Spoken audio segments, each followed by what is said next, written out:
Chapter 14. You are the children of the Lord your God. You shall not cut yourselves, nor shave the front of your head for the dead. For you are a holy people to the Lord your God. And the Lord has chosen you to be a people for himself, a special treasure above all the peoples who are on the face of the earth. You shall not eat any detestable thing. These are the animals which you may eat: the ox, the sheep, the goat, the deer, the gazelle, the roe deer, the wild goat, the mountain goat, the antelope, and the mountain sheep. And you may eat every animal with cloven hooves, having the hoof split into 2 parts, and that chews the cud among the animals. Nevertheless, of those that chew the cud or have cloven hooves you shall not eat, such as these: the camel, the hare, and the rock hyrax. For they chew the cud, but do not have cloven hooves. They are unclean for you. Also the swine is unclean for you, because it has cloven hooves, yet does not chew the cud.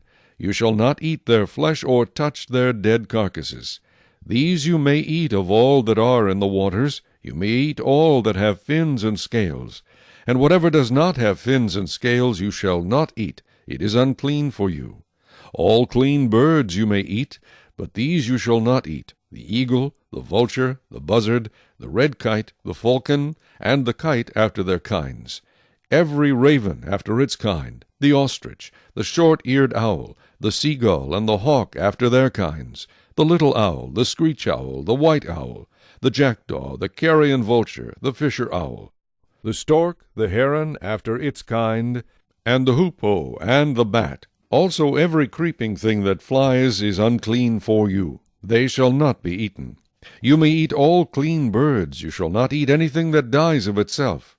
You may give it to the alien who is within your gates, that he may eat it, or you may sell it to a foreigner. For you are a holy people to the Lord your God. You shall not boil a young goat in its mother's milk. You shall truly tithe all the increase of your grain that the field produces year by year. And you shall eat before the Lord your God, in the place where he chooses to make his name abide, the tithe of your grain and your new wine and your oil, of the firstborn of your herds and your flocks, that you may learn to fear the Lord your God always. But if the journey is too long for you, so that you are not able to carry the tithe, or if the place where the Lord your God chooses to put his name is too far from you, when the Lord your God has blessed you, then you shall exchange it for money. Take the money in your hand, and go to the place which the Lord your God chooses. And you shall spend that money for whatever your heart desires, for oxen or sheep, for wine or similar drink. For whatever your heart desires you shall eat there before the Lord your God, and you shall rejoice, you and your household. You shall not forsake the Levite who is within your gates, for he has no part nor inheritance with you. At the end of every 3rd year you shall bring out the tithe of your produce of that year, and store it up within your gates. And the Levite, because he has no portion nor inheritance with you, and the stranger, and the fatherless, and the widow who are within your gates, may come and eat and be satisfied, that the Lord your God may bless you in all the work of your hand which you do.